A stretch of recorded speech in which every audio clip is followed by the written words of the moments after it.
തുടർച്ചയായ പ്രകൃതി ദുരന്തങ്ങളിൽ ആടിയുലഞ്ഞ കേരളത്തിന്റെ സാമൂഹിക സാമ്പത്തിക അടിത്തറ. കേരളം എങ്ങനെ അതിജീവിക്കും? എന്താണ് ശാശ്വത പരിഹാരം? ജീവനും സ്വത്തും സംരക്ഷിക്കാൻ എന്താണ് പോംവഴി? നമുക്ക് പരിശോധിക്കാം ബിയോണ്ട് ദ ലൈൻസിൽ. അറിയാം വരികൾക്കപ്പുറം.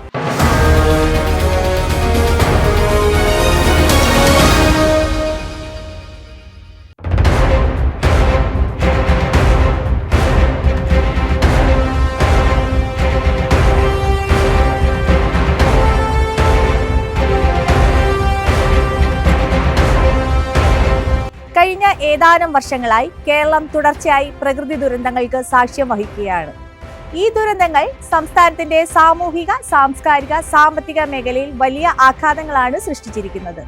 ദുരിതാശ്വാസ പ്രവർത്തനങ്ങൾക്കും നാശനഷ്ടങ്ങൾ നികത്തുന്നതിനും ദുരന്താനന്തരം സംസ്ഥാനത്തെ പുനരുജ്ജീവിപ്പിക്കുന്നതിനും നമ്മുടെ സർക്കാരിന് കോടികളാണ് ചെലവഴിക്കേണ്ടി വരുന്നത്. ഇന്ത്യയിലെ മറ്റ് സംസ്ഥാനങ്ങളുമായി താരതമ്യം ചെയ്യുമ്പോൾ ഭൂമിശാസ്ത്രപരമായും സാമ്പത്തികമായും ചെറുതായ കേരളം പോലെ ഒരു സംസ്ഥാനത്തിന് ഈ പ്രതിസന്ധിയെ എങ്ങനെ തരണം ചെയ്യാനാവുമെന്ന് നമുക്ക് നോക്കാം.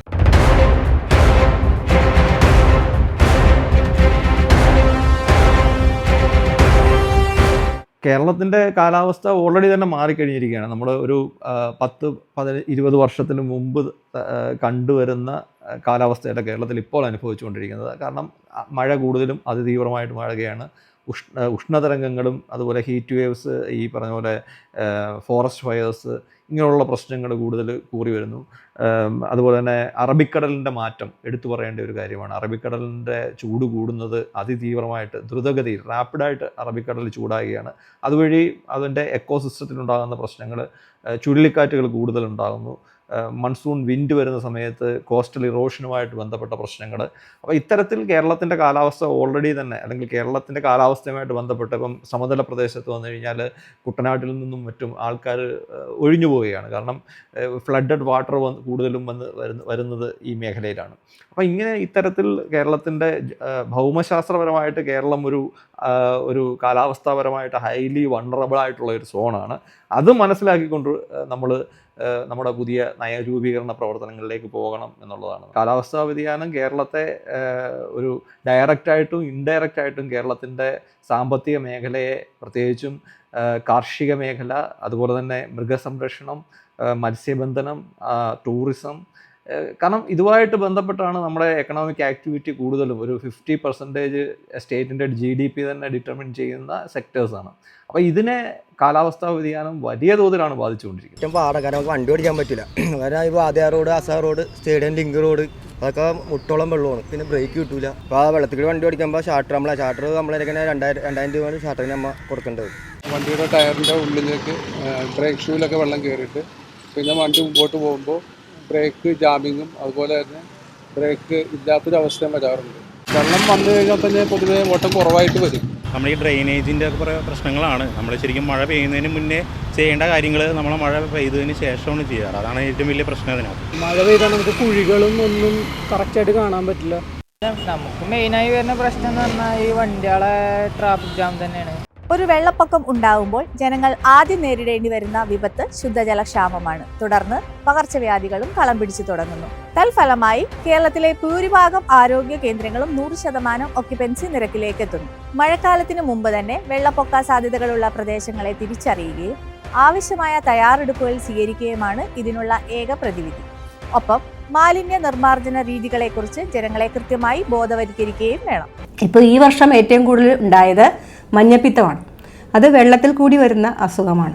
സ്വാഭാവികമായും വെള്ളം കണ്ടാമിനേറ്റഡ് ആകുമ്പോൾ ഉണ്ടാവുന്ന പ്രശ്നമാണ്. ഈ കണ്ടാമിനേഷൻ്റെ കാരണം എന്ന് പറഞ്ഞിട്ടുണ്ടെങ്കിൽ നമുക്കറിയാം കൃത്യമായിട്ടും ഈ പ്രത്യേകിച്ച് കൊച്ചി പോലുള്ളൊരു സ്ഥലത്ത് നമ്മൾ കാണുന്ന പ്രത്യേകത, നമ്മുടെ സീവേജ് സെപ്റ്റേജ് സിസ്റ്റം അത് കൃത്യമായിട്ടുള്ളതല്ല. സെപ്റ്റി ടാങ്ക് സിസ്റ്റമാണ് നമ്മൾ ഉപയോഗിക്കുന്നതെങ്കിലും ഈ സെപ്റ്റി ടാങ്കിൻ്റെ ഔട്ട്ലെറ്റ് പലപ്പോഴും വീടിന് പരിസരത്തുള്ള കാണയിലേക്കാണ് വെച്ചിരിക്കുന്നത്. ഈ കാണയിൽ കൂടി ഒഴുകി വരുന്ന waste water, sewage water, sewerage water ഇതെല്ലാം ചെന്ന് ചേരുന്നത് തോടുകളിലാണ്. തോടുകളിലൂടെ നമ്മുടെ കുടിവെള്ള സ്രോതസ്സായിട്ട് ഉപയോഗിക്കുന്ന പല നദികളിലും നമ്മൾക്ക് ടെസ്റ്റ് ചെയ്തിട്ടുണ്ടെങ്കിൽ അത് കുടിവെള്ളത്തിന് യോജ്യമല്ലാത്ത രീതിയിൽ കണ്ടാമിനേറ്റഡ് ആണ് നമുക്ക് കാണാനായിട്ട് സാധിക്കും. KMBR പ്രകാരമുള്ള കൃത്യമായ അളവുകൾ പാലിക്കണമെങ്കിൽ മിനിമം ഒരു 3 സെൻറ്റെങ്കിലുമുള്ള സ്ഥലത്തായിരിക്കണം വീട് വെച്ച് വരേണ്ടത്. പക്ഷേ നമ്മുടെ ഇവിടുത്തെ ചേരി പ്രദേശങ്ങളിലാണെങ്കിലും എല്ലാം ഇത്തരം ഒരു സൗകര്യം ഇല്ലായ്മയുണ്ട്. അതുകൊണ്ട് തന്നെ ചിലപ്പോൾ നാം പല വീടുകളിലും ചെല്ലുമ്പോൾ കാണുന്നത് സെപ്റ്റേജ് ടാങ്കും വാട്ടർ ടാങ്കും അടുത്തടുത്തായിട്ട് കാണുന്നുണ്ട്. ഒരു തുള്ളി വെള്ളം പോലും നമ്മുടെ മണ്ണിലേക്ക് ഇറങ്ങാതെ നമ്മൾ ടൈലുകളും വലിയ അതിമനോഹരമാക്കുന്നതിന് വേണ്ടിയിട്ട് നമ്മുടെ ഫ്ലോർ സിസ്റ്റം മാറിയിരിക്കുന്നു. മണ്ണിലേക്ക് വെള്ളം ഇറങ്ങുന്നില്ല. പെയ്യുന്ന വെള്ളം മുഴുവനും, ഇപ്പോൾ അത് മഴവെള്ളമാണെങ്കിലും മറ്റെന്ത് വെള്ളമാണെങ്കിലും അത് കാണകളിലൂടെ മാത്രം ഒഴുകിപ്പോകേണ്ട രീതിയിലേക്ക് വന്നപ്പോൾ സ്വാഭാവികമായും നമ്മൾ പണ്ട് കാലങ്ങളിൽ ആവശ്യത്തിന് പണിതിരിക്കുന്ന കാണകളെല്ലാം തന്നെ ചെറുതും അതിൻ്റെ കവറേജ് വെള്ളം ഉൾക്കൊള്ളാനുള്ള എൻ്റെ കപ്പാസിറ്റി കുറവാണ് എന്നുള്ളത് യാഥാർത്ഥ്യമാണ്. ഞാനിവിടെ താമസം തുടങ്ങിയിട്ട് 10-60 കൊല്ലമായി. ഒരു മഴ പെയ്തിട്ടുണ്ടെങ്കിൽ മുട്ടിന് മുകളിൽ വെള്ളമാണ്. ഈ റോഡൊക്കെ നിറഞ്ഞ് ആകെ വെള്ളത്തിൻ്റെ കളിയാണ്. അഴുക്കെന്ന് വെച്ചാൽ അഴുക്ക് വെള്ളമാണ്, നല്ല വെള്ളമല്ല. ഈ കാണയിലെ അഴുക്ക് വെള്ളം കയറി എല്ലാവർക്കും രോഗങ്ങളും അതും ഇതുമാണ്. അത് തന്നെയല്ല, ഈ കാണയിൽ കൂടി ഒരു പൈപ്പ് പോകുന്നുണ്ട് കുടിവെള്ളം, അത് പൊട്ടിയിട്ട് കൊല്ലങ്ങളായി. ആ വെള്ളം ആണ് നമ്മളിപ്പോൾ കുടിക്കണത്. അത് പറഞ്ഞ് കൗൺസിലറോടും പറഞ്ഞ് എല്ലാവരോടും പറഞ്ഞതാണ്. ആരും അത് തിരിഞ്ഞു നോക്കിയിട്ടില്ല. ഇതാണ് ഇവിടുത്തെ സ്ഥിതി, കമ്മട്ടിപ്പാടത്തിൻ്റെ സ്ഥിതി. സമീപ ഭാവിയിൽ കേരളത്തിന് എന്തെല്ലാം കാലാവസ്ഥാ വ്യതിയാനങ്ങൾ പ്രതീക്ഷിക്കാം? അപ്രതീക്ഷിത പ്രളയത്തിന് കാരണങ്ങൾ എന്താണ്? 2018 പ്രളയം പലരും വിമർശിക്കുന്നത് പോലെ മാൻമെയ്ഡ് ആയിരുന്നോ? ഇപ്പോൾ റെയിൽവേ പോലെയുള്ള ഏജൻസികൾ നടത്തുന്ന നിർമ്മാണ പ്രവർത്തനങ്ങൾ പോലും, ഇപ്പോൾ ഒരു ഉദാഹരണം പറഞ്ഞാൽ കോട്ടയത്തേക്ക് റെയിൽവേ ഡബിളിംഗ് നടത്തിയപ്പോൾ സംഭവിച്ച പ്രധാനപ്പെട്ട ഒരു കാര്യം എന്ന് പറയുന്നത് നമ്മുടെ നിലവിലുണ്ടായിരുന്ന പേരണ്ടൂർ കനാലിനെ അത് അവിടെ വെച്ച് മുറിച്ചു കളഞ്ഞു. അപ്പോൾ സംഭവിക്കുന്നത് തേവരയിലേക്ക് ഒരു കനാലും പേരണ്ടൂരിലേക്ക് വേറൊരു കനാലുമായി അതിനുശേഷം മാറി. അപ്പോൾ ഇങ്ങനെയുള്ള പലതരത്തിലുള്ള റെയിൽവേ കൽവർട്ടുകൾ നമുക്കറിയാം. 10-23 കൽവർട്ടുകൾ, 23-ൽ കൂടുതലുണ്ടെങ്കിലേ ഉള്ളൂ. അപ്പോൾ ഈ കൽവർട്ടുകളുടെ പ്രശ്നം, ഇങ്ങനെ നമ്മുടെ വികസനവുമായി ബന്ധപ്പെട്ട് NH പണിയുമ്പോൾ NHൻ്റെ പ്രശ്നങ്ങൾ, സാധാരണഗതിയിൽ തന്നെ ചില റോഡുകൾ വരുമ്പോൾ റോഡുകളുടെ പ്രശ്നങ്ങൾ, ഇതെല്ലാം നമ്മുടെ നഗരത്തിലെ വെള്ളക്കെട്ടിനെ ബാധിക്കുന്നുണ്ട്. നമ്മുടെ കാനകളിലേക്ക്, റോഡുകളിലേക്ക്, തോടുകളിലേക്കെല്ലാം പ്ലാസ്റ്റിക് കിറ്റിൽ ഭക്ഷണ മാലിന്യം കെട്ടി വലിച്ചെറിയുന്ന സമ്പ്രദായം നിർത്തിക്കളയണം. അത് നിർത്തിയാൽ തന്നെ എത്രയോ തരത്തിലുള്ള വെള്ളക്കെട്ട് നമുക്ക് ഒഴിവാക്കാൻ കഴിയും. അപ്പോൾ ഇതെല്ലാമാണ് ഏറ്റവും പ്രധാനപ്പെട്ട, അല്ലാണ്ട് കാന കോരുന്നതും തോട് കോരുന്നതും മാത്രമല്ല. റെയിൽവേയുടെ ഏത് കൽവർട്ടാണെങ്കിലും റെയിൽവേയുമായി ഞാൻ അതുമായി ബന്ധപ്പെട്ട ചർച്ചകൾ ഞാനും കളക്ടറും കൂടി മുന്നോട്ട് കൊണ്ടുപോകാൻ തീരുമാനിച്ചിരിക്കുകയാണ്. കാരണം ഈ തിരുവനന്തപുരത്തെയും കൂടി സംഭവങ്ങളുടെ പശ്ചാത്തലത്തിൽ നമ്മൾ ഏജൻസികൾ പരസ്പരം സഹകരിച്ചല്ലാതെ ഈ കാര്യങ്ങൾ നടത്താൻ കഴിയില്ല. ഞങ്ങളങ്ങനെ സഹകരിച്ച് മുന്നോട്ട് പോകുന്നൊരു ട്രാക്ക് റെക്കോർഡാണ് ഞങ്ങളുടെ ഈ കൗൺസിൽ വന്നതിന് ശേഷം ഉണ്ടായിട്ടുള്ളത്. അങ്ങനെ തന്നെ അത് മുന്നോട്ട് കൊണ്ടുപോകും. അപ്പോൾ ഇതൊരു വ്യാപാര നഗരമാണ്. ഇവിടെ മഴക്കാലം വന്ന് കൂടുതൽ ബുദ്ധിമുട്ട് വന്നു കഴിഞ്ഞാൽ എല്ലാവരെയും ബാധിക്കും. നിങ്ങൾ കാണേണ്ട ഒരു കാര്യമുണ്ട്, ഈ കൗൺസിൽ കാലത്ത് ഒരിക്കൽ മാത്രമാണ് വെള്ളം അങ്ങനെ കയറുന്ന സ്ഥിതി. നിങ്ങൾ എന്തുകൊണ്ട്, ഞാൻ പറയണം, നമ്മുടെ ഇവിടുത്തെ മീഡിയ കണ്ണ് എല്ലാം തുറന്നു വെച്ച് എല്ലാം കാണുന്നുണ്ട്, വളരെ നല്ലത്. ഒരു മഴ പെയ്ത ബാംഗ്ലൂരിൻ്റെ അവസ്ഥ എന്താ, മുംബൈയുടെ അവസ്ഥ എന്താ, ന്യൂയോർക്കിൻ്റെ അവസ്ഥ എന്താ? അപ്പം നമ്മൾ ഇതുകൂടി ആളുകളോട് പറയണം. അപ്പോൾ അത് മാറ്റണമെങ്കിൽ ഞാൻ നേരത്തെ ഈ അഭിമുഖത്തിൻ്റെ തുടക്കത്തിൽ പറഞ്ഞ പല കാര്യങ്ങളും ചെയ്തില്ലെങ്കിൽ നമ്മൾ വെറുതെ നമ്മളിങ്ങനെ ആരെങ്കിലും ഒരു ഏജൻസിയെ കുറ്റപ്പെടുത്തി കോർപ്പറേഷനാണ് ഞങ്ങളുടെ വ്യാപാരം പോകുന്നതെന്ന് മാത്രം പറഞ്ഞിട്ട് കാര്യമില്ല. നമ്മൾ റെസ്പോൺസിബിൾ ആയിട്ടുള്ളൊരു സിവിൽ സൊസൈറ്റി ആയിട്ട് എല്ലാവരും മാറാതെ ഈ പ്രശ്നങ്ങൾ പരിപൂർണമായി പരിഹരിക്കാൻ കഴിയില്ല. വ്യാപാരികളുടെ പ്രശ്നം പരിഹരിക്കുന്നതിന് വേണ്ടിയിട്ടാണ് ഞങ്ങളെല്ലാവരും കോർഡിനേറ്റഡ് ആയിട്ട് ഈ സ്റ്റെപ്സ് എല്ലാം എടുക്കുന്നത്. 35 ലക്ഷമാണ് കൊച്ചിയുടെ നിലവിലെ ജനസംഖ്യ. മഴക്കാലത്ത് ഈ നഗരത്തിലുണ്ടാവുന്ന ഫ്ലാഷ് ഫ്ലഡ്സ് പലപ്പോഴും പ്രധാന റോഡുകളെ പോലും വെള്ളത്തിലടിയിലാക്കും. തുടർന്നുണ്ടാവുന്ന വൻ ഗതാഗത തടസ്സം നഗരജീവിതത്തെ നിശ്ചലമാക്കും. ഫ്ലാഷ് ഫ്ലഡ് കൈകാര്യം ചെയ്യുന്നതിനുള്ള ഓപ്പറേഷൻ ബ്രേക്ക് ത്രൂവിനായി 10 കോടി രൂപയാണ് 2024-25 കേരള ബഡ്ജറ്റിൽ സർക്കാർ അനുവദിച്ചിട്ടുള്ളത്. തൃപ്പൂണിത്തുറ ഭാഗത്ത് നിന്ന് കെട്ടുവെള്ളത്തിൽ സാധനങ്ങൾ കൊണ്ടുവരികയും ചരക്ക് കൊണ്ടുവരികയും ചെയ്തിരുന്ന ഒരു കനാലാണ് മുല്ലശ്ശേരി കനാൽ. ഇന്ന് ആ മുല്ലശ്ശേരി കനാൽ എന്ന് പറയുന്ന സാധനം മുല്ലശ്ശേരി കനാൽ റോഡെന്നാണ്. അതായത് ഈ കനാൽ റോഡായി കഴിഞ്ഞിട്ട് ബസ് സ്റ്റാൻഡും അവിടെയുള്ള ഭാഗത്ത് വെള്ളം പോകാൻ മാർഗ്ഗമൊന്നുമില്ല. ഒരു മഴ പെയ്താൽ ഈ ഭാഗം മുഴുവൻ വെള്ളത്തിലാവും. അപ്പോൾ അതിനൊരു പരിഹാര മാർഗം എന്നുള്ള രീതിയിലാണ് മുല്ലശ്ശേരി കനാൽ തിരിച്ചു കൊണ്ടുവരണം എന്നുള്ള രീതിയിൽ ഞങ്ങൾ ഓപ്പറേഷൻ ബ്രേക്ക് ത്രൂവിൽ അങ്ങനെ ഒരു ഐഡിയ വെച്ച്. അപ്പോൾ തന്നെ ഭയങ്കര എതിർപ്പായിരുന്നു. കാരണം എന്ന് വെച്ചാൽ പല കയ്യേറ്റവും കാര്യമൊക്കെ ഉണ്ട്. ഓരോ ഭാഗവും കൃത്യമായി അനലൈസ് ചെയ്ത് ഏത് വെള്ളം എങ്ങോട്ട് പോകണം എന്ന് കൃത്യമായി നിശ്ചയിക്കുകയും ആ കൊണ്ടുപോകുന്ന വെള്ളത്തിന് ആ തോടിന് ഒക്കുപ്പൈ ചെയ്യാൻ പറ്റുന്ന എത്ര വെള്ളമുണ്ടെന്ന് കണക്കാക്കി ഓരോന്നിൻ്റെയും സൈസും അതേപോലെ കൊണ്ടുപോകുന്ന വാഹിനികൾ, അതായത് റോഡ് സൈഡ് ഓടകളാണ്. ആ ഓടകളുടെ കപ്പാസിറ്റി പോലും കൃത്യമായിട്ട് പരിശോധിച്ച് കനാലിലേക്ക് വെള്ളം എത്തിക്കുകയാണെങ്കിൽ വെള്ളപ്പൊക്കമൊക്കെ ഒരു പരിധിവരെയല്ല 99% വെള്ളപ്പൊക്കം ഒഴിവാക്കാൻ പറ്റും. ഇപ്പം ഇവിടെ കൊച്ചിക്കകത്ത കാര്യങ്ങൾ പരിശോധിക്കുകയാണെങ്കിൽ ഓപ്പറേഷൻ ബ്രേക്ക് ത്രൂ ചെയ്തതിന് ശേഷം തോടുകളിലൊന്നും തന്നെ വെള്ളപ്പൊക്കമുള്ളതായിട്ട് റിപ്പോർട്ട് ചെയ്യപ്പെടുന്നില്ല. ഫ്ലഡിങ് എങ്ങും വരുന്നില്ല. കാരണം എത്രത്തോളം കായലിലെ വാട്ടർ ലെവൽ എന്താണോ അത് തന്നെയായിരിക്കും കൊച്ചിയിലെ ഓടകൾക്കകത്തുള്ള വാട്ടർ ലെവൽ. മൊത്തത്തിലുള്ള ഒരു കാര്യം പറയുകയാണെങ്കിൽ പ്രകൃതി നമുക്ക് ഒരു സിസ്റ്റം ഉണ്ടാക്കി തന്നിട്ടുണ്ട്. ആ സിസ്റ്റത്തിനകത്ത് വ്യത്യാസം വന്നത് തന്നെയാണ് ഈ വെള്ളപ്പൊക്കത്തിനെല്ലാം കാരണം. പ്രളയം കേരളത്തിലെ വ്യാപാരികളെയും വ്യവസായ മേഖലയും അകത്തന്നെയും ഏതെല്ലാം വിധത്തിൽ പ്രതികൂലമായി ബാധിക്കുന്നുണ്ട്. ഇത് ദീർഘകാല അടിസ്ഥാനത്തിൽ തുടർന്നാൽ കമ്പോളത്തിന്റെ ഭാവി എന്താകും? Kerala merchant chamber of commerce ഭാരവാഹികളിൽ നിന്ന് തന്നെ കേൾക്കാം. ഇപ്പോൾ ഈ കഴിഞ്ഞ ഏതാനും വർഷമായിട്ട് നമ്മൾ ശ്രദ്ധിച്ചുകൊണ്ടിരിക്കുന്ന ഒരു കാര്യം എന്താ വെച്ചാൽ, ഈ ഫ്ലഡുകൾ നിരന്തരമായിട്ടുണ്ടാകുമ്പോൾ ആ ദിവസങ്ങളിൽ കച്ചവടം നഷ്ടപ്പെടുന്നു, വ്യാപാര സ്ഥാപനങ്ങളിൽ ആൾക്കാരുണ്ടാകാതിരിക്കുന്നു, ട്രാൻസ്പോർട്ടേഷൻ സ്റ്റക്കാവുന്നു, ഹോട്ടലുകളിൽ ആൾ കുറയുന്നു. ഇങ്ങനെ വിവിധ മേഖലകളിൽ അത് സ്തംഭിപ്പിക്കും. ഈ 2018 ഫ്ലഡിന് ശേഷം ഞങ്ങളൊരു എസ്റ്റിമേറ്റ് എടുത്തപ്പോൾ ഞങ്ങൾക്ക് വാല്യുവേഷൻ വന്നത് ഏതാണ്ടൊരു 300-350 കോടി രൂപയുടെ നഷ്ടമാണെന്ന് ഉണ്ടായത്. പ്രൊവിഷൻ സ്റ്റോഴ്സിൽ ചാക്ക് കണക്കിന് അരി പോയി, പഞ്ചസാര പോയി.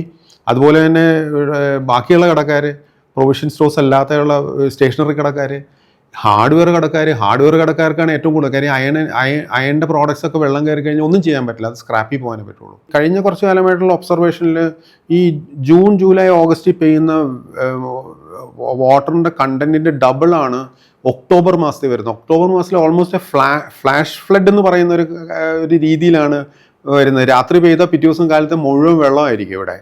അപ്പോൾ നമുക്ക് കൂടുതൽ നേരത്തെ പറഞ്ഞ ഡ്രെയിൻസും കാര്യങ്ങളൊന്നും ഇനി കൺസ്ട്രക്ട് ചെയ്യാതെ ഇവിടെ ഒരു വഴിയിൽ കൂടുതൽ പമ്പുകൾ വെക്കണം, അല്ലാതെ ഇതിനൊരു പരിഹാരം നമുക്ക് കാണാൻ പറ്റില്ല. എല്ലാ വർഷവും റിപ്പീറ്റഡ് ആയിട്ട് വരുമ്പോൾ ഇത് വ്യാപാരത്തിനെയും എക്കോണമിനെയും ബാധിക്കുന്ന ഒരു പ്രശ്നം തന്നെയാണ്.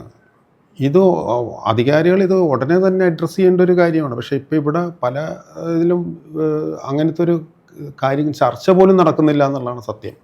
ഈ ഫ്ലോ ഇല്ലാത്ത എന്തുകൊണ്ടെന്നാണ് വേസ്റ്റ് കണ്ടമാനം ഇതിലേക്ക് വരുന്നു. അത് നമ്മുടെയൊക്കെ അശ്രദ്ധ കൊണ്ടും നമ്മുടെ ഉത്തരവാദിത്വം ഇല്ലായ്മ കൊണ്ട് ജനങ്ങളുടെ അതും കൂടെ നമ്മൾ ശ്രദ്ധിച്ചു കഴിഞ്ഞാൽ ഇത് ചിലപ്പം ഒരു ശാശ്വത പരിഹാരം കാണാൻ പറ്റും. എറണാകുളം ടൗണിലെ വെള്ളക്കെട്ടിൻ്റെ മെയിൻ കാരണം എക്സിറ്റ് കുറവാണ്. കാരണം ടൗണിൽ ഓടകളിൽ 50 ഓടകളിൽ നിന്ന് വരുന്നത് നമ്മുടെ കായൽ കൊച്ചിയിൽ ഒരു കാരണവശാലും വെള്ളക്കെട്ട് ഉണ്ടാകാൻ പാടില്ലാത്തതാണ്. കാരണം കായലുമായിട്ട് ഇത്ര അടുത്തിടക്കുന്ന സ്ഥലമാണ്. പക്ഷേ ഈ കായലിലേക്കുള്ള എക്സിറ്റ് 1-2 ചെറിയ കാനകൾ വഴിയാണ് നമുക്ക് വെള്ളം പുറത്തേക്ക് പോകുന്നത്. അതിന് ഒരു ശാശ്വത പരിഹാരം കണ്ടാൽ തന്നെയും ഒരു പരിധിവരെ നമ്മുടെ എറണാകുളത്തിലെ വെള്ളക്കെട്ട് ഒഴിവാക്കാൻ സാധിക്കും. അതുപോലെ തന്നെ ഈ കാനകൾ എല്ലാ കാനകളും സ്ലാബിട്ട് മൂടുവാണെങ്കിൽ അതിലെ വേസ്റ്റ് ഡംപ് ചെയ്യുന്നത് നമുക്ക് ഒഴിവാക്കാൻ സാധിക്കും. ഇപ്പം മിക്കവാറും സ്ഥലങ്ങളിലൊക്കെ കാനകൾ സ്ലാബിട്ട് മൂടിയിട്ടുണ്ട്. ഇനി മൂടാത്ത സ്ഥലങ്ങളിൽ ഉടൻ തന്നെ അധികാരികൾ ശ്രദ്ധിക്കണമെന്നാണ് ഞങ്ങളുടെ അഭിപ്രായം.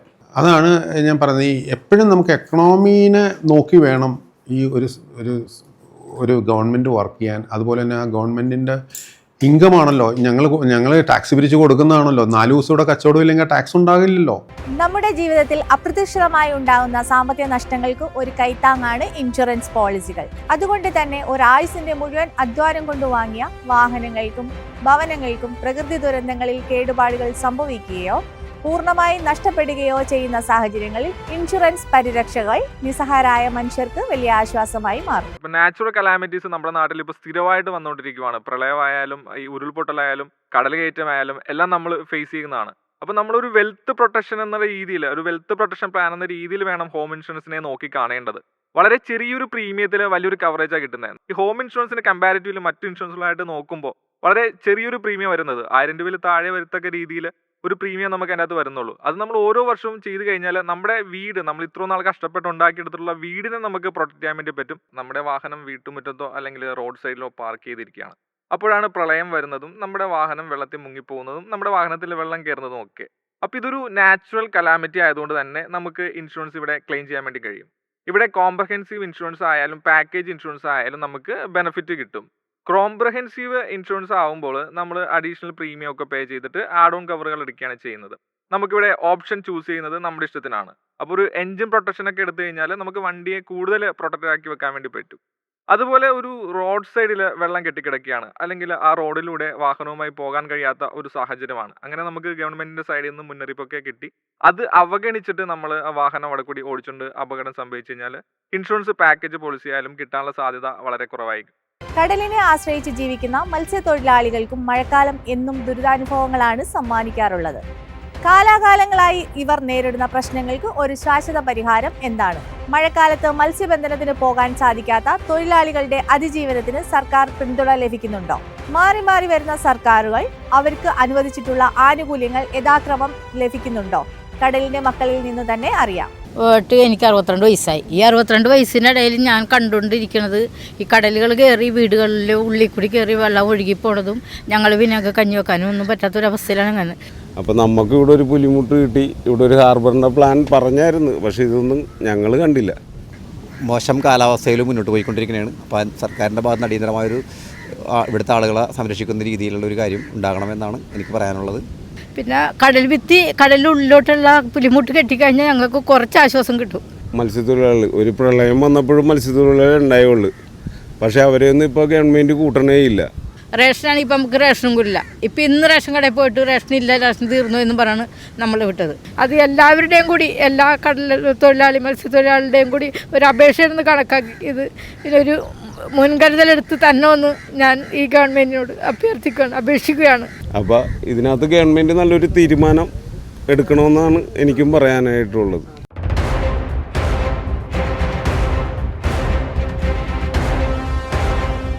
പത്ത് 45 കൊല്ലം ഞാനിത് സ്വന്തമായിട്ട് മീൻ വളർത്തൽ ലീസിനെടുക്കണേണിത്. മഴക്കാലത്ത് നഷ്ടങ്ങൾ വന്നാലൊന്നും കിട്ടാനില്ല, മണ്ട് പൊളിഞ്ഞു പോകും, വെള്ളം കടലിൽ നിന്നൊക്കെ വെള്ളം കയറുമല്ല, അങ്ങനെയുള്ള ഒരു വിഷയങ്ങൾ വരും. എന്ത് ചെയ്യാനാണ്? ഒന്നും ചെയ്യാൻ പറ്റൂല. കടൽക്ഷോഭത്തിന് പേരുകേട്ട എറണാകുളം ജില്ലയിലെ ചെല്ലാനം ഗ്രാമനിവാസികൾ ഇപ്പോൾ ഏറെ ആശ്വാസത്തിലാണ്. മഴക്കാലത്ത് ഈ പ്രദേശങ്ങളിൽ ഉണ്ടായിരുന്ന കടലാക്രമണം നേരിടുന്നതിനായി ടെട്രോപോഡ് അടിസ്ഥാനമാക്കിയിട്ടുള്ള കടൽ ഭിത്തി നിർമ്മിച്ചതാണ് ചെല്ലാനത്തുകാരുടെ ആശ്വാസത്തിന് കാരണം. ചെല്ലാനം ഹാർബറിനും പുത്തൻതോട് ഭാഗത്തിനും ഇടയിലുള്ള പ്രദേശത്തെ കടൽക്ഷോഭ ഭീഷണിയിൽ നിന്ന് രക്ഷിക്കാൻ ടെട്രോപാഡ് കടൽ ഭിത്തികൾക്കായി എന്ന് തന്നെ പറയാം. 344 കോടി രൂപയുടെ തീരസംരക്ഷണ പരിപാടിയുടെ ഭാഗമായി ചെല്ലാനത്ത് 6 മീറ്റർ ഉയരത്തിലാണ് ടെട്രാപോഡുകൾ നിരത്തിയത്. ഈ പദ്ധതിയുടെ വിജയത്തിന് പിന്നാലെ സംസ്ഥാനത്തുടനീളം സമാനമായ തീരപ്രദേശങ്ങളിലേക്കും പദ്ധതി വ്യാപിപ്പിക്കാൻ സംസ്ഥാന സർക്കാർ തീരുമാനമെടുത്തു. എന്നാൽ 2ാം ഘട്ട പദ്ധതി ഇതുവരെയും വെളിച്ചം കണ്ടിട്ടില്ല. ഈ സാഹചര്യത്തിൽ കടൽക്ഷോഭത്തിന് എപ്പോഴും ഇരയായിക്കൊണ്ടിരിക്കുന്ന കണ്ണമാലി, ചെറിയകടവ്, മാനശ്ശേരി എന്നീ പ്രദേശനിവാസികൾ പദ്ധതിയുടെ വേഗത്തിലുള്ള നടപടി ആവശ്യപ്പെടുന്നു. മഴക്കാലത്ത് കടലേറ്റം ആരംഭിക്കുമ്പോൾ കണ്ണമാലി പ്രദേശങ്ങളിലെ തീരദേശവാസികൾക്ക് ക്യാമ്പുകളിലേക്ക് മാറേണ്ട അവസ്ഥ നിലനിൽക്കുന്നു. ജിയോ ബാഗുകൾ സ്ഥാപിച്ചെങ്കിലും കൂറ്റൻ തിരമാലകളെ പ്രതിരോധിക്കാൻ ജിയോ ബാഗുകൾ ഫലപ്രദമല്ല എന്നാണ് പരിസരവാസികൾ പറയുന്നത്. അതിനാൽ എത്രയും വേഗം ടെട്രാപോഡ് കടൽ ഭിത്തിയുടെ പണികൾ ആരംഭിക്കണമെന്നാണ് കണ്ണമാലി നിവാസികളുടെ ആവശ്യം. ഇവിടെ ഞങ്ങൾക്ക് മെട്രോപോഡ് വരാതെ ഞങ്ങൾക്ക് രക്ഷയില്ല. ഒരു മാസമായിട്ട് ഈ ജിയോ വെച്ചിട്ട് ഇപ്പം തന്നെ 4-5 മറിഞ്ഞ് വീണ് കിടക്കുകയാണ്. 1000 വീടുള്ള ഞങ്ങൾ ഇവിടെ, അതുകൊണ്ട് ഞങ്ങൾ നശിഞ്ഞു പോകണം. എല്ലാ വീടും ഒക്കെ വല്ല വേറെ ഞങ്ങൾക്ക് സ്ഥിതിയൊന്നുമില്ല. മീൻപിടുത്തമാണ് ഞങ്ങളിവിടെ തൊഴിൽ. ഇത് എങ്ങനെയെങ്കിലും സർക്കാർ കണ്ണു തുറന്ന് ഞങ്ങൾക്ക് ഒരു മെട്രോപോഡ് ഉണ്ടാക്കി തരണം. ചെല്ലാനത്തെ പോലെ ഒരുപാട് വീട്, ഞങ്ങളുടെ വീടൊക്കെ എല്ലാം പുതിയതായിട്ട് വെച്ചേക്കണം, എല്ലാം ദ്രവിച്ച് വീട്ടുപകരണം എല്ലാം നശിഞ്ഞ് കിടക്കുകയാണ്. ഇവിടെ ഞങ്ങൾക്ക് മെട്രോപോഡ് തന്നെ വരാതെ പക്ഷേ ഇപ്പം തന്നെ ഇങ്ങനെ നോക്കി കണ്ടു. ഒരു മാസമായിട്ടില്ല 5-8 ജിയോ ബാഗ് മറിഞ്ഞ് കിടക്കണ്. കല്ലാണെങ്കിൽ ഒട്ടുമില്ല. ഏറ്റം വന്നാൽ വെള്ളം കയറും, അത്രയും മാത്രം പറയാം. കടൽ കയറണ്ട, ഏറ്റം വന്നാൽ വെള്ളം കയറണം. ഞങ്ങളുടെ പേരെയൊക്കെ നശിഞ്ഞു പോവുകയാണ്. ബാങ്കിൽ നിന്ന് ലോണൊക്കെ എടുത്താണ്, അതൊക്കെ എല്ലാം നശിച്ചു പോകണം. സർക്കാർ എങ്ങനെയും കണ്ണു തുറക്കാതെ ഞങ്ങൾക്ക് രക്ഷയില്ല. എന്തിന് പുതിയ വില വെച്ചിട്ട് തന്നെ ഇപ്പം ജനാല വരും തെള്ളിപ്പോയി കിടക്കണേ. ഉപ്പുവെള്ളം കയറി ഞങ്ങൾ ഒരു ദിവസം കട്ടിലേക്ക് കയറിയിരുന്നത്, വെള്ളം അകത്ത് കൂടി കയറിയിട്ട് കട്ടിലേക്ക് കയറിയിരുന്നത് എടാ ആൾമാരി ഇതെല്ലാം മുങ്ങിപ്പോയി. കാലാവസ്ഥാ വ്യതിയാനം കാർഷിക മേഖലയ്ക്ക് കനത്ത നാശനഷ്ടമാണ് ഉണ്ടാക്കുന്നത്. കർഷകരുടെ അനേക ദിവസത്തെ അധ്വാനമാണ് മഴക്കെടുതികളിൽ ഒലിച്ചു പോകുന്നത്. ഞാറയ്ക്കൽ, കുഴുപ്പള്ളി മേഖലകളിലെ പൊക്കാളി കൃഷി കർഷകർ നേരിടുന്നതും മറിച്ചൊന്നുമല്ല. കായലിനോട് ചേർന്ന് കിടക്കുന്ന കൃഷിഭൂമിയിലേക്ക് കായലിൽ നിന്നും മഴക്കാലത്ത് വെള്ളം കയറുന്നതും ഇവരുടെ ജീവിതം ദുസ്സഹമാക്കുന്നു.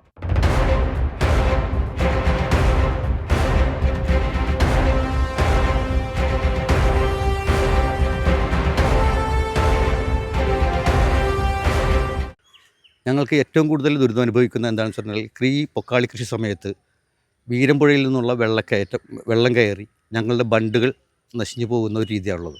ഈ വെള്ളം കയറുമ്പോൾ ഞങ്ങൾ വിത്തിട്ടിരിക്കുന്ന സ്ഥലങ്ങളിൽ വെള്ളം കയറി അത് മോശമായി പോകുന്ന ഒരു രീതിയാണുള്ളത്. ഇപ്പോൾ ഇവിടെ തന്നെ നമ്മളെ പാടത്തിന് നോക്കിയാൽ അറിയാൻ പറ്റും. കാരണം ഈ വെള്ളം ചിറ കവർ ചെയ്ത് കയറി കൃഷി നശിച്ചു പോകുന്ന ഒരു സിസ്റ്റമാണുള്ളത്. ഞങ്ങൾ മോട്ടോർ വെച്ച് പമ്പ് ചെയ്യുന്നുണ്ടെങ്കിലും അമിതമായ മഴയും വെള്ളപ്പൊക്കവും മൂലമാണ് ഞങ്ങൾക്ക് വെള്ളം ചിറ കവർ ചെയ്ത് കയറുന്നതുകൊണ്ട് ഞങ്ങളുടെ കൃഷി നശിക്കുന്നത്. സർക്കാരിലേക്ക് പല രീതിയിൽ അപേക്ഷകൾ സമർപ്പിക്കുകയും നബാർഡ്, KLDC ഇവരെല്ലാം ഇടപെട്ട് ജൈവ ഈപ്പിൻ എന്നുള്ളൊരു പദ്ധതി പ്രകാരം ഞങ്ങൾക്ക് ചിറകൾ ബലപ്പെടുത്തുന്നതിന്, കരിങ്കൽ കെട്ടുന്നതിനുള്ള ഒരു സ്ലൂയിസ് പണിയുന്നതിനും ഞങ്ങൾക്ക് അനുമതി കിട്ടിയതാണ്. അത് പല പ്രാവശ്യം ഞങ്ങൾ ആവശ്യപ്പെട്ട് കഴിഞ്ഞിട്ടും KLDCയോ നബാർഡോ പിന്നീട് അതിനെക്കുറിച്ച് ഒരു സംസാരങ്ങളും ഉണ്ടായിട്ടില്ല. ഈ വൈപ്പങ്കരയിൽ കുഴുപ്പള്ളി പഞ്ചായത്തും പള്ളിപ്പുറം പഞ്ചായത്തും കൂടി ചേർന്നിട്ട് ഏകദേശം 17ഓളം കൃഷി സമാജങ്ങളുണ്ട്. അതിൽ ഏകദേശം 700 ഏക്കറോളം കൃഷി നെൽപ്പാടങ്ങളാണ് ഇവിടെ ഉള്ളത്. കഴിഞ്ഞ കുറേ വർഷങ്ങളായിട്ട് ഞങ്ങൾ പല പ്രശ്നങ്ങളും ഞങ്ങൾ അഭിമുഖീകരിച്ചുകൊണ്ടിരിക്കുകയാണ്. ഒന്ന് നമ്മളുടെ സമയത്തുള്ള പ്രശ്നങ്ങൾ, അതായത് വെള്ളം സമയത്ത് മഴ അല്ലെങ്കിൽ കൂടൽ ഇങ്ങനെയുള്ള വിഷയങ്ങളുണ്ട്. അതോടൊപ്പം തന്നെ നമ്മളെ വെള്ളം കെട്ടി നിൽക്കുന്ന തോട്ടിൽ വെള്ളം കൂടിയാൽ നമ്മുടെ നിലം വറ്റിച്ച് കഴിഞ്ഞ സമയത്ത് ആ സമയത്ത് ബണ്ട് പൊട്ടിയിട്ട് വലിയ രീതിയിലുള്ള ലോസ്, വളരെയധികം പൈസ നഷ്ടം വരുന്നുണ്ട്. ഈ വർഷം തന്നെ പറയുകയാണെങ്കിൽ നമ്മുടെ ഈ 17 സമാജങ്ങളിലെ തുണ്ടിപ്പുറം കൃഷി സമാജമുണ്ട്. ഏകദേശം 100 ഏക്കർ സ്ഥലമാണ്, നിലമാണ് ഇവരുടെ കൂടെ ഉള്ളത്.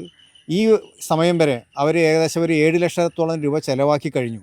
പക്ഷേ ഇവിടെ വന്ന് നോക്കിക്കഴിഞ്ഞാൽ ഇപ്പോൾ നെൽകൃഷി എന്നുള്ളത് ഇവിടെ നടത്തിയിട്ടുണ്ടോ അല്ലെങ്കിൽ വിത്ത് വിതച്ചിട്ടുണ്ടോ എന്ന് പോലും കാണാൻ പറ്റാത്ത രീതിയിൽ എല്ലാം നശിച്ചു കഴിഞ്ഞിരിക്കുന്നു. കറണ്ടിന് വേണ്ടിയും അതേപോലെ മോട്ടറിൻ്റെ മെയിൻ്റനൻസും പെട്ടിയും എന്ന് പറയുന്ന ഇതിനകത്ത് വെള്ളം വറ്റിക്കുന്ന സാധനമുണ്ട്. ഒരു ചെറിയ മെയിൻ്റനൻസ് വന്നു തന്നാൽ തന്നെ 10,000 20,000 രൂപയാണ് നമുക്ക് ഒരു ദിവസം 2 ദിവസം ചിലവ് വരുന്നത്. ഈ 2 ദിവസത്തെ ചിലവ് മാത്രമല്ല വരുന്നത്, ഒരു പ്രാവശ്യം എന്തെങ്കിലും മെയിൻ്റനൻസ് വന്നു കഴിഞ്ഞാൽ ഒരാഴ്ച നമുക്ക് വെള്ളം പറ്റിക്കാൻ പറ്റാത്ത അവസ്ഥയുണ്ടാകും.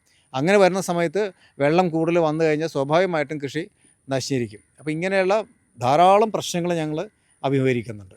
ഈ കൊല്ലം വിത കഴിഞ്ഞിട്ട് ആ മഴ കൂട്ടിപ്പിടിച്ചിട്ട് പിന്നെ കടൽ വെള്ളവും കയറി ആ കൃഷി ഒരാഴ്ചത്തേക്ക് മുങ്ങിപ്പോയി.